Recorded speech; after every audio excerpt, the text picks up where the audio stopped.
Les deux nouveaux remorqueurs du Grand Port Maritime ne passent pas inaperçus dans les eaux du Mayuri. Le Papillon est destiné au port de Pariacabo, à Kourou. La frégate, plus imposante, évoluera dans le port de Dégrade-des-Cannes. Elle assurera aussi le dragage du chenal. C'est par ce gros tube articulé qui peut descendre le long de sa coque que l'eau et l'air sont expulsés à haute pression pour soulever la vase afin de permettre au navire d'accéder au port. À la passerelle, le capitaine Régis Carlock s'habitue à sa nouvelle embarcation qui a coûté 10 millions d'euros. C'est le premier bateau au monde, en fait, remorqueur portuaire, est équipé d'un système de dragage par injection d'eau et d'air. L'équipement ultramoderne du bord permet à l'officier de manœuvrer cette énorme bête d'acier du bout des doigts. No problème. Don't worry. Les échanges à bord de la frégate, armée par une société hollandaise, se font rarement en français.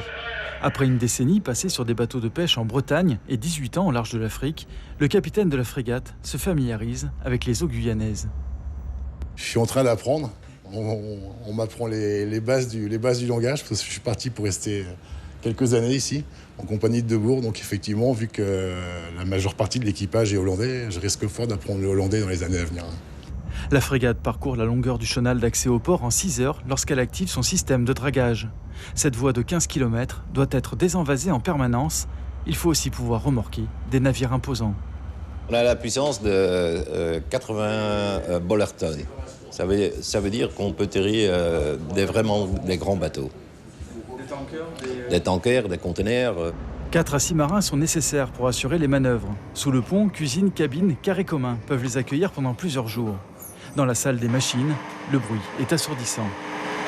Les deux moteurs déploient une puissance de 1600 kW chacun.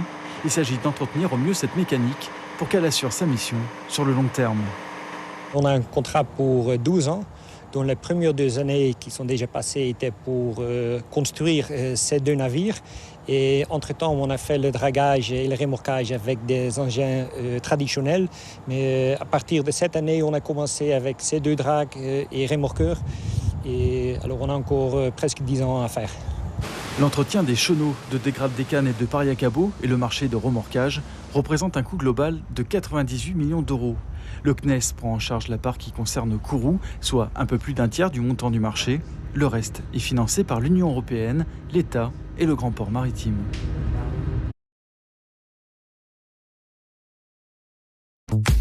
Suivez l'info sur Guyane la Première.